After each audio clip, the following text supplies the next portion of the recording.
Okay guys, today we're going to talk about mass percent. You do need to make sure you have your periodic table and your calculator. So as far as mass percent goes, that's also going to be called percent composition. They will be used interchangeably, okay, and it's the mass of an element divided by the total mass times 100. So like all percents, it's going to be part over whole times 100, or we can write element over compound, again, times 100.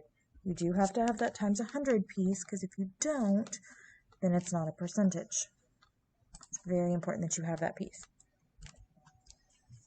So this question actually went with the last set of notes, but I'm kind of glad it's here so we can see how that one went, because I didn't exactly work one. So we're going to start with our given. Always start with your given.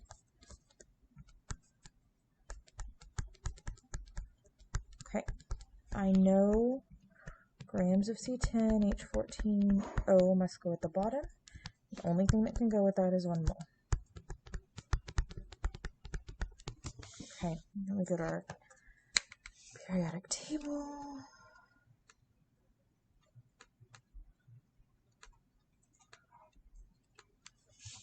I get 150.24. That's its mass. Okay, we do another step because it asks for just the mass of carbon. So 1 mole of carbone has 10 moles of carbon. Then one more step, 1 mole of carbon, 12.01 grams of carbon, and that comes from the periodic table. So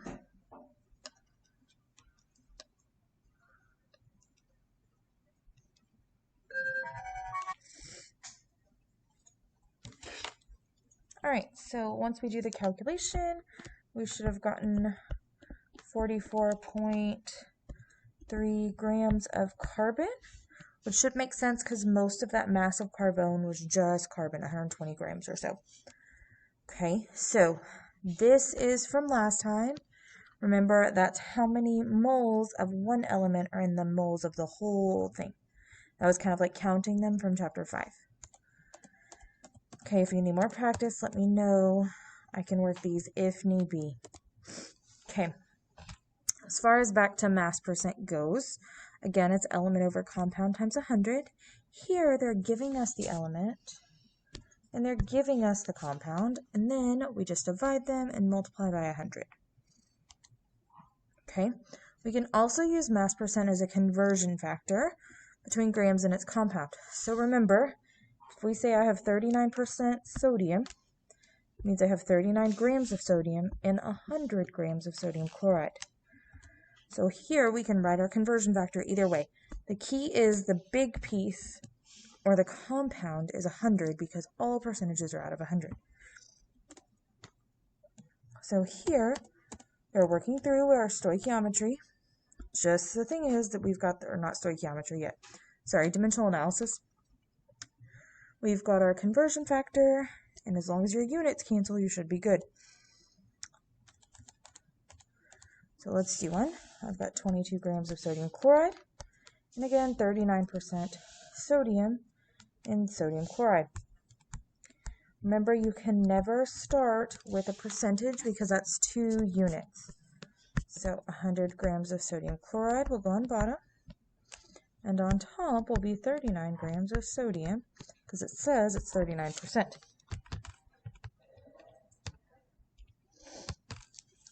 And I get 8.58 grams of sodium, which is a whole lot of sodium. Okay, so this woman's eating way too much. FDA suggested 2.4 grams, so she's eating almost quadruple that amount. Oh, yep, and look, my sig figs were off. I wasn't paying attention. 2 sig figs and 22, therefore there are 2 sig figs in our answer. Okay, we can also do it based on the mass from the periodic table. So here, the biggest thing is you're paying attention to the subscripts, because you have to multiply each element by the number of subscripts. So here it wants to know the percent of chlorine. and C2Cl4F2. So I've got Cl4 over C2Cl4F2 times 100. Okay, so I've got 4 chlorines, which is 141.8.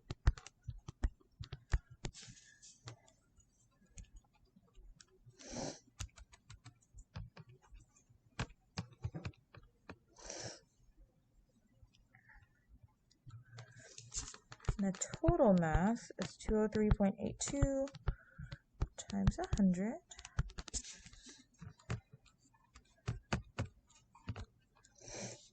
I get 69.57%, and that's of chlorine specifically. So when we're doing these, I do want you to round to the nearest hundredths place, okay? Okay, let's do one more. One's oxygen and acetic acid. So I've got 2 oxygens for every 1 acetic acid. It's 32. Don't forget our times 100. Over 60.06.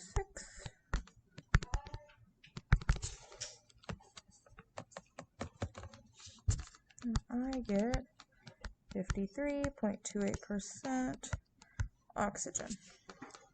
Okay, again, just let me know if y'all need help with this.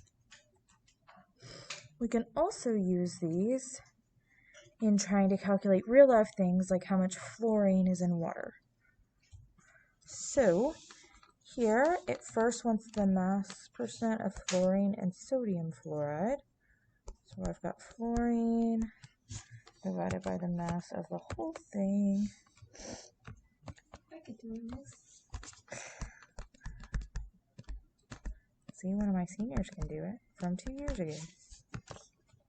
I can attempt it. I would need a refresher. 45.25% fluorine. So then we're going to use that to do this last calculation. Yours is nice. You can actually write on it. So 1 liter is 1 milligram. Don't forget there's 1,000 milligrams in 1 gram. Yep. And then here, this is a fluoride, so I've got 45.24 grams of fluoride and 100 grams of sodium fluoride.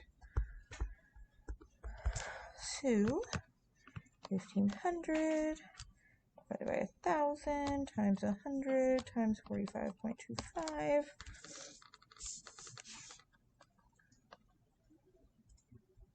Oh, see, I typed something in wrong. Okay, so I get 3.31 grams sodium fluoride. So that's not a whole lot to fluorinate such a large amount of water. Okay, if you all have questions, just let me know.